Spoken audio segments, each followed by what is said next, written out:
Hey friends, welcome to my channel. If you're new here, hi, I'm Jenna. I love to crochet plushies, and if you're a returning subscriber, welcome back. I feel like I haven't done an official intro in so long, but I thought it was warranted for this video. A lot of you already know this, but if you're new here, I've been running my crochet business for the past 3 years now. I originally just had my business as like a side hustle / hobby, and then I transitioned to full-time this past January, and I thought it would be a really good time to just sit down and talk about all of the tools that I use to run my business, all of my best supplies, my best softwares, everything that I basically use on a day-to-day basis. I actually did one of these videos way back when I first started my channel back in 2023 at this point, so it's been 2 years. It's definitely time for a refresh, so with that, let's jump into today's video. So I decided to break this video into 3 different sections. The first section, I'll talk about all of the software / apps / websites that I use on a day-to-day basis to run my business. Then I'll go into all of the specific crochet supplies that I use, and then lastly I will talk about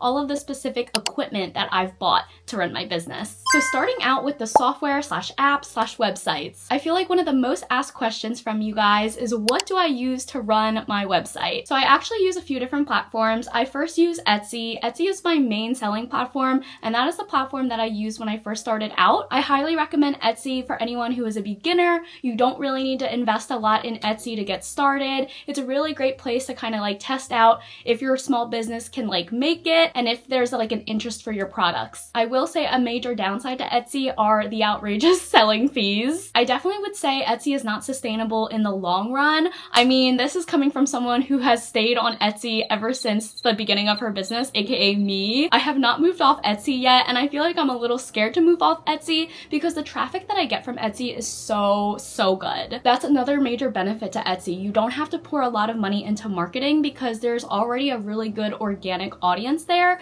versus if you have your own standalone website, you have to generate a lot of that traffic all on your own, and you have to do that through marketing, whether that's paid, whether that's just you creating a lot of content. So it's a lot of work, whereas Etsy kind of like helps you out with that. So that's personally why I've stayed, but the selling fees really are high, and I feel like that's the main reason why people eventually move away from Etsy. So with that being said, I have set up my own standalone website, and the platform that I use for that is Shopify. I absolutely love Shopify, and I have had a few other businesses in the past, and I've used Shopify for all of them. And I will say a close second for a website platform is Squarespace. Squarespace is a really good platform if you want to have specific web pages that are password protected, if you want to sell memberships, if you don't want to necessarily have an online shop, but just like a website in general, I would recommend Squarespace. So moving right along, the next website that I recommend is design.com, and they're actually the sponsor of today's video. And I feel like this is the perfect time to talk about design.com because when you're creating your website, you also need to create a logo. And honestly, creating a logo is no easy feat. It's one of those tasks that usually take you way longer than expected. But with design.com, creating a logo will be so effortless and easy. So in case you didn't already know, design.com is an all-in-one platform that will allow business owners and entrepreneurs to create logos, business cards, social media designs, print designs, websites, and more. They have a world-class logo maker and the largest library of logos that are exclusive to design.com. With their AI-powered logo generator, you'll have so many handcrafted logo designs to choose from. There's also advanced editing features if you'd like to make any tweaks, and it's super simple to use. And that's not even the cool part. Design.com is actually more than just logos. They have a whole suite of design tools to help you create beautiful flyers, posters, and other print products. They have a business card design tool, website builder, link in bio creator, and more. And all of the templates for the tools that I just mentioned are automatically customized with your logo colors to ensure seamless branding. So if you want to create your very own logo with design.com, you'll receive 88% off your first logo. And definitely be sure to check out all of the other amazing tools that design.com has to offer. Alright, so moving on, the next website that I use, I probably use it every single day, and that is Canva. I use Canva for literally everything between like YouTube thumbnails, my patterns, creating like Instagram posts, you name it, Canva is used. I personally upgraded and pay for the pro version of Canva, and that's just because I wanted access to certain like tools and more stickers, but you can totally just use the free version. It is still super powerful and very useful, especially as a small business owner. Another website / app that I use every single day is Notion. And if you're not familiar with Notion, it's basically like an online planner. You can do so much with it. I like to track what I need to get done every single day and kind of like plan out my week. I also use Notion to keep track of all of the different plushies plushies that I've worked on this year and other projects that I'm trying to work on. I love how versatile it is, and I also pay for the pro version of Notion, but the free version is just as powerful. I think the pro version allows you to upload like more files and pictures, so that's why I personally upgraded. I like to store all of my previous patterns on there and just have a lot of photos to log everything that I've made. But if you don't need all of that, the free version will be more than enough. And I actually made a video a few months ago that kind of details out how I set up my Notion, and I really walk you guys through how I use it. So if you're interested in that, definitely go check it out down below. I'll have it linked. Another app that I use almost every single day is Notability. If you guys have been watching my channel, you definitely have seen me talk about Notability all of the time. It's basically where I store all of my patterns. So I personally have the iPad mini. This is what I invested in when I first started my business. I will talk about this more in the actual like equipment section, but for the iPad, Notability works great to help you have all of your patterns. So for example, these are all of the patterns that I've bought from other designers. I have my own patterns. Also, if you want to do like a quick sketch or something, Notability is perfect.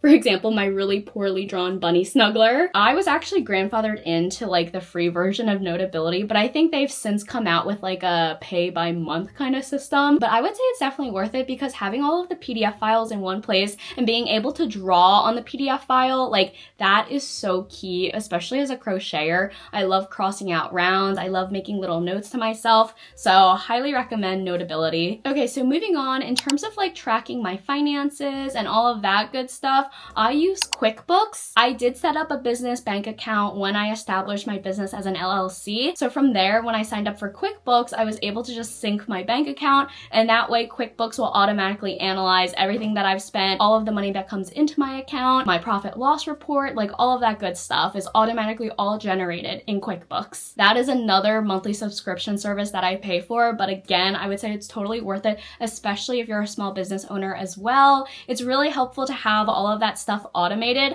I used to keep track of that stuff on like a regular Google Excel sheet, and it was not it. It was really hard to keep up with, especially like on a month-to-month basis. And if you fall behind, like it's all over. So it's really nice to have something that automates that process. So I'm really glad that I switched over to using QuickBooks. It's totally worth the investment. I feel like I'm kind of going all over the place. I'm sorry. I tried to like write this out as best I can. If you see me looking over, it's because I have my list. But the next software that I use almost every day is CapCut. That is the main software I use to edit all of my videos, both long form and short form. CapCut is amazing because the free version is really powerful. I had the free version for the longest time, and I recently upgraded to Pro just so I can unlock some cooler features. But if you have a lower budget or you're trying to keep things free, CapCut is definitely a great option if you're looking for a really powerful editing software. I personally love that CapCut comes with all of the built-in sounds, stickers, etc. Like all of the things that I have edited on my videos come directly from CapCut's library. I don't have to like pull in all of those graphics and sounds like separately, which saves a lot of time. Another website slash like service that I use is called Small PDF.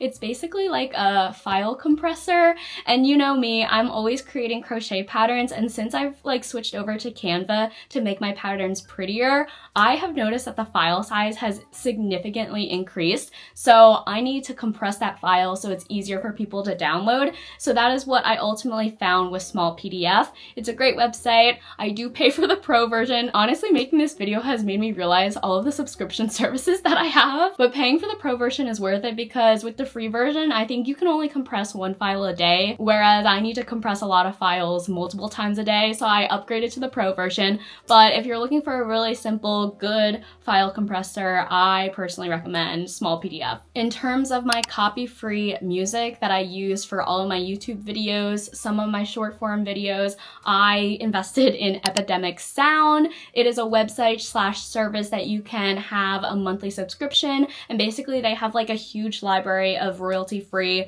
copyright-free music that you can have in the background of your videos, and you don't have to worry about being flagged for copyright issues in YouTube. I know that's a huge issue, especially when you're trying to get monetized. Like, you you do not want to get a copyright flag. So I always use my music from Epidemic Sound. Again, it's a subscription service, but I feel like it's one of those things that you just need to have, especially as like a content creator. Also, I feel like I'm yapping a lot and we have a lot more to get through, so I'm gonna try to speed it up. In terms of shipping labels, I usually try to buy them through Etsy directly because you do get a discount, but if you're looking for cheaper options, I have found that Pirate Ship is a great third-party shipping service. You get a lot of discounts on there and it'll show you all the different options between USPS, UPS, FedEx, and I love seeing like the different price breakdowns, so highly recommend Pirate Ship if you're looking for alternative like third-party shipping. This one's kind of niche, but I have had people ask me this. If you're doing like a giveaway on Instagram and you need to have like a winner picker generator thing, I use the website Wask. It is free. I think there is a paid version, but I don't pay for it. But with that, you can basically just copy your giveaway post URL, paste it in there, say like all the requirements, and it'll randomly generate. So that saves you a lot of time. And the last website I have on my list is where do I print out all of my like custom like stickers that I put onto my shipping boxes. I think I'll have a picture here for you guys. I use Sticker Mule. They're great if you're looking for like just regular like die cut stickers, but in bulk, especially for like custom packaging. They do offer a bunch of other services too, but I mainly just get them for the stickers. Okay, moving on to the crochet section. This is my favorite section, of course, because I'm a crocheter and I love sharing all of my favorite supplies. So in terms of crochet hooks, I feel like this is a big one. I know there are so many different hooks out there. I personally have used so many different hooks, and the hooks that I stand by, that I use every single day, the ones that I have not had any issues with and I'm so comfortable using are, drumroll, Clover Amour hooks. And I will say these hooks are a bit pricey. If you look for just like the plain ones, I have the custom ones from one of my small businesses that I support, Hooks and Glitter. But if you're just looking for regular Clover hooks on Amazon or even like Michaels, they are a bit pricey compared to like the other crochet hooks that you can get in this set on Amazon for cheap. I will say it's worth it because they are just so ergonomic. Also, they're, ooh, I was just pulling my hair. Also, they're really good quality. Like, I have never had an issue with one breaking, one snapping.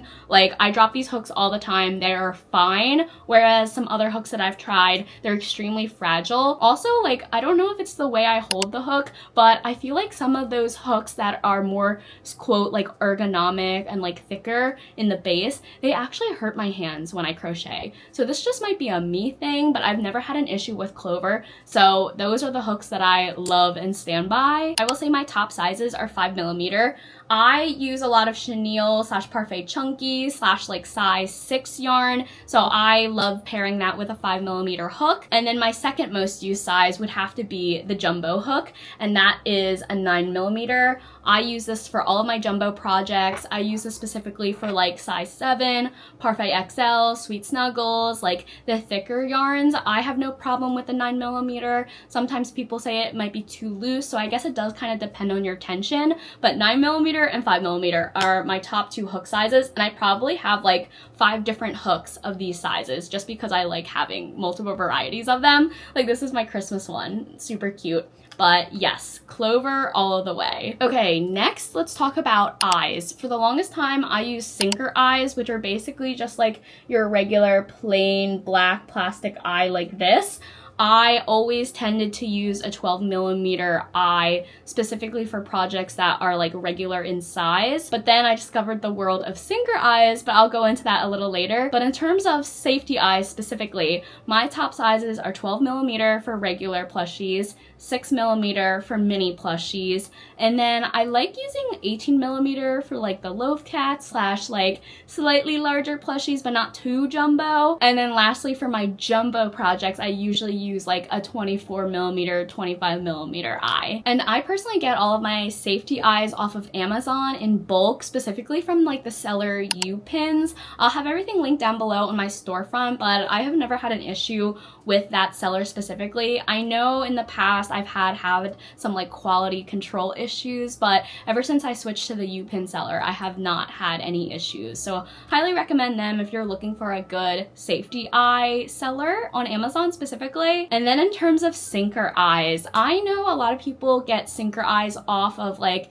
big bulk stores like Alibaba, even Amazon nowadays has a lot of options, but I personally like to support the small businesses who hand paint their eyes, but that's just a personal preference of mine. I think the handmade sellers definitely offer more variety in terms of colors and design, whereas the big bulk stores like Alibaba, Amazon, etc., you get kind of just like the plain like pink eye, green eye, etc. And I wrote down the top shops that I visit when I am looking for sinker eyes. So let me read off my list. It is 3J Handcrafts, Half Doom Creations, Bora Beat Babies, Cheerful Chaos Crafts, Sphinx Crochet, Lush Lux Loops, and there's definitely more that I'm forgetting, so definitely check down below in the description box. I'll have them all listed, but I love shopping small. Definitely go check out those shops if you're looking for a good sinker eye slash trying to find a specific design. I feel like all of them crush it with painting the really cool sinker eye designs. And in terms of the sizes that I use the most, I use 25mm the most, and then 30mm if I'm doing like a jumbo plushie. I haven't really used like the smaller sizes. I know the sinker eyes also come in like 18mm, 20mm, but I haven't really gravitated towards that. I mainly just stick with 25mm and 30mm. Okay, next let's talk about yarn. I feel like over the past few years my yarn preferences have definitely changed. When I first started out, I loved using Bernat velvet. I have since moved on from velvet. I should really return back to it. I do miss using velvet yarn, but my main yarn of choice nowadays is definitely Parfait Chunky. It is a chenille size 6 yarn, and it comes in so many different colors. I feel like I switched over to chenille yarn and like Premier Parfait Chunky specifically because of like the variety of color and the availability. I feel like whenever I was looking in stores for Bernat velvet, there really weren't that many options, so that's why I kind of like switched over to Parfait Chunky. There are so many fun colors, and as you guys can see back here, I have a really big collection of it. And it's important to note that this is mainly for like regular size plushies. I have created a few designs with Parfait Chunky that turn out slightly bigger, but if you're looking for the really big jumbo plushies, I would recommend a size 7 yarn. And the size 7 yarn that I always use is Parfait XL. Surprise, surprise, this is part of the Parfait family. Again, it's also from Premier. I love that they offer so many colors, and this is the perfect size if you're looking for jumbo plushies. If you're familiar with the previous jumbo projects that I've made, I think I've used Parfait XL for all of them. If you happen to have a Michaels store nearby, they also offer like Sweet Snuggles. That's a very similar yarn to Parfait XL. I feel like you can use it interchangeably. Yeah, I feel like you can use them and they're basically the same. They just have different colors and they're often out of stock. So I feel like, again, that's kind of why I gravitated to Parfait XL. For fluffy yarn, I love Little Bunny by Premier. This is a really fun fluffy yarn and it's honestly the easiest to work with. I believe I use a 5mm hook when working with this yarn, but I feel like you can size down if you want it to be tighter. This also comes in a lot of fun colors, and I love that since it's also from Premier, a lot of the colors are the same across the different collections. So this cotton candy color is the same as my cotton candy Parfait Chunky, so it's nice to use if you're looking to add like fluffiness to a project where you're using a certain color and you want to like carry that over into a fluffy version. Another fluffy yarn that a lot of people like using, I personally don't like using it, but I use it occasionally because it does turn out really cute in the end, is Feels Like Bliss. Feels Like Bliss is honestly so soft, and although I don't personally like using it because it's like very slippery, people definitely rave about this. So I feel like it's a personal preference, but the end result is so cute, and I feel like it's very unique in terms of like the end result, like the fluffiness look. Like it's very different than Little Bunny even. It's interesting to see how the different fluffy yarns differ in terms of how the plushies come to look at the end. But yeah, I would say these are the two fluffy yarns that I always work with when I'm looking to make a project fluffy or add fluffy accents. Oh, and Feels Like Bliss, this one's a bit thinner. I think I use like a 4mm, even like 3.5 at one point, it will turn out pretty small. I think I have used a 5mm in the past and it was okay. Like it didn't have a lot of gaps, which is good, but I feel like using a smaller hook with this is better. The next crochet related supply item that I wanted to talk about are Ami sticks. These basically will help you with sewing. They will stabilize whatever you're trying to sew to the other portion so it won't move. I hate when things get sewn on crooked and I always have to like frog it and cut it out and redo it. But ever since using Ami sticks, I feel like I've done that a lot less. You can also use knitting needles if you have them. You can use chopsticks. You don't have to necessarily invest in these, but I do like the Ami sticks versus like a knitting needle or chopstick because it has like this end portion, so it really stays in place and it won't like slip through. These are from the shop Sphinx Crochet. I'll have her stuff listed down below. And then I have these ones that are slightly thicker. These ones are from my friend Chantrice. I will have her shop listed down below as well. But it is nice to have a few different sizes in Ami sticks in terms of like the thickness, because I use these ones for my minier projects and this one for my like jumbo and thicker projects. The last crochet supply item that I wanted to talk about is a measuring tape. I got this super cute measuring tape from an Etsy seller way back in the day, like back in 2022 when I first started, but I believe they sell the same ones on Amazon. So definitely go check out my Amazon storefront. I'll have them listed, but a measuring tape is super helpful, especially if you're trying to measure the dimensions of a plushie, whether you're selling it or whether you're selling a pattern and you need to list the final dimensions for people.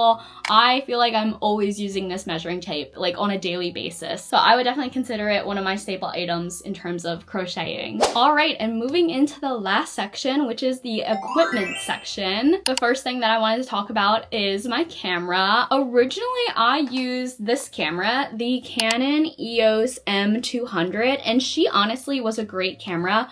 I feel like I stopped using her just out of laziness. I have since switched to the DJI Osmo Pocket 3, and I'm using it right now, so I can't show you, but I'll have a picture here.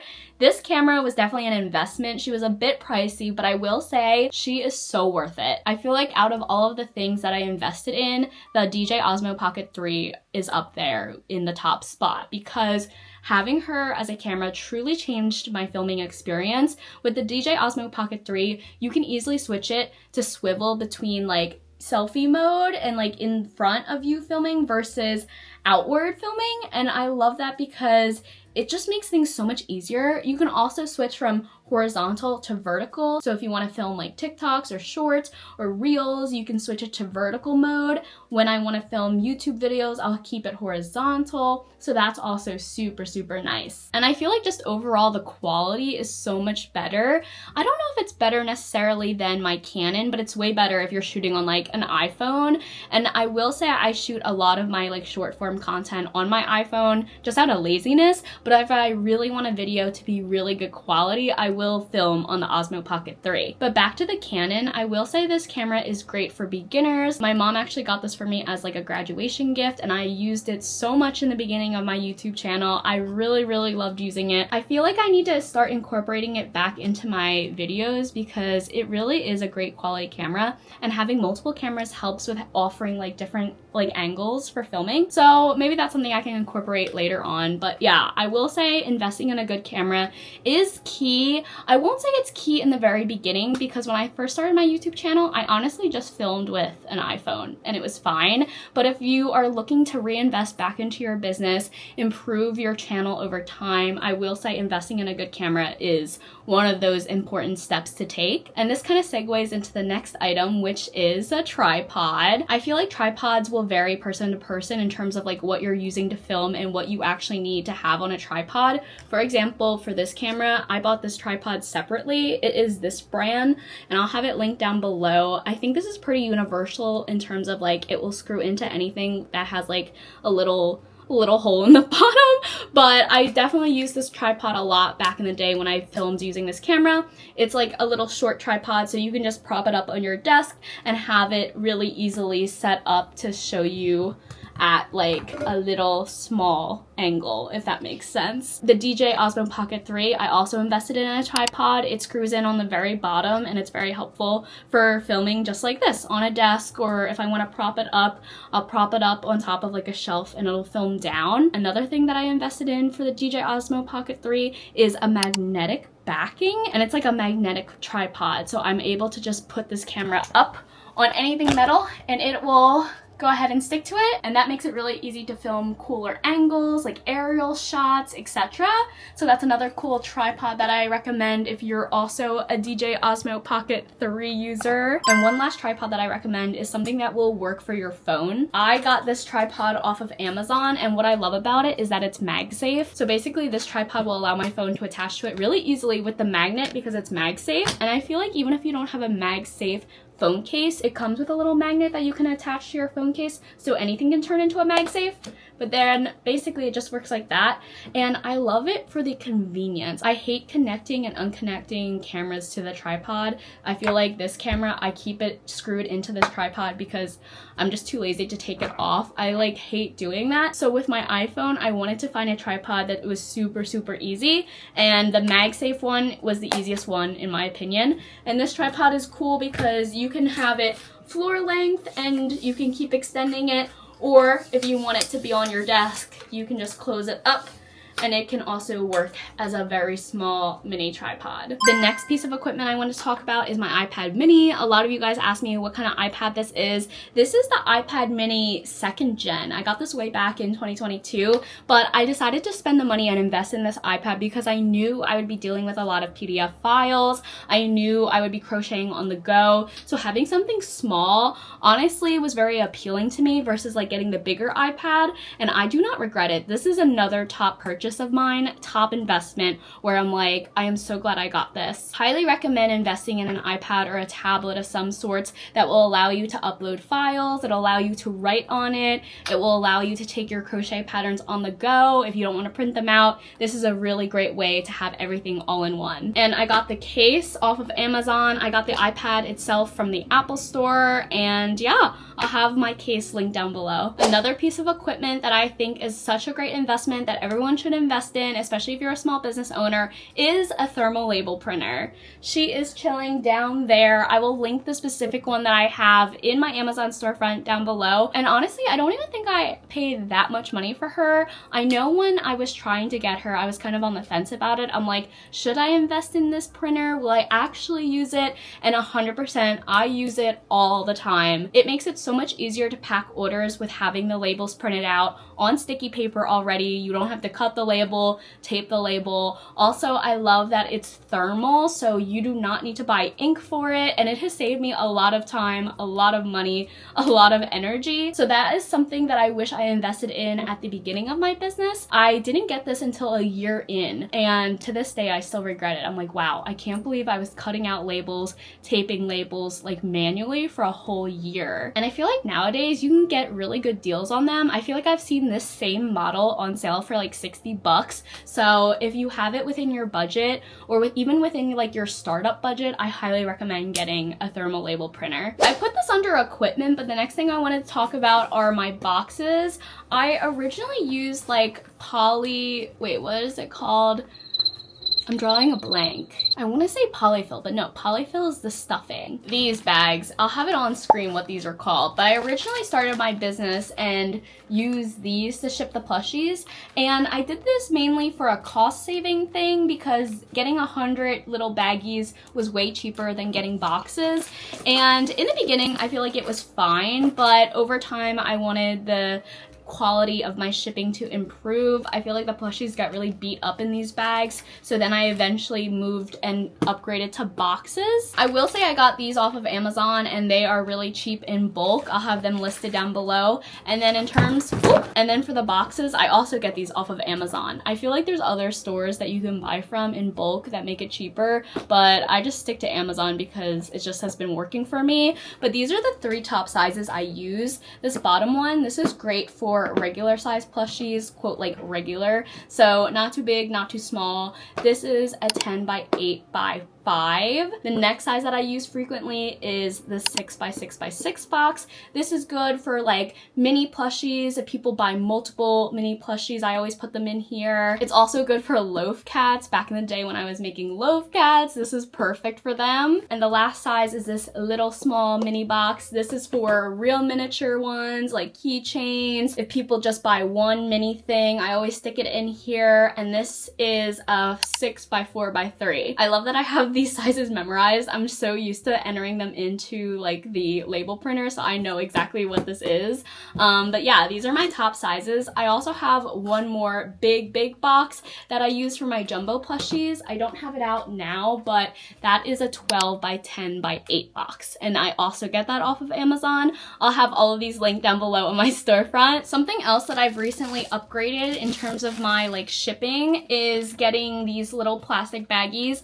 I'll put the plushie in this baggie, seal it up, and then put it in the box. I feel like this helps protect the plushie even more from like dust or getting dirty, and I got these off of Amazon as well. I feel like there's nothing that you can't get off Amazon nowadays. Like Amazon just has everything. But I will say upgrading to these baggies definitely puts me more at peace when shipping off plushies, because I know like, gosh forbid anything happened to the box, at least the plushie won't get like stained or wet or ruined. Continuing with the packing supplies, I always use tissue paper when packing up plushies. I get a whole roll of tissue paper, multiple colors off of Amazon. Same thing with like my freebie stickers. I include these in every order. You can get a bulk of like 1,000 stickers for not that much, and I get these directly from Amazon as well. Okay, another piece of equipment that I didn't realize I would need like as a crocheter is a hot glue gun.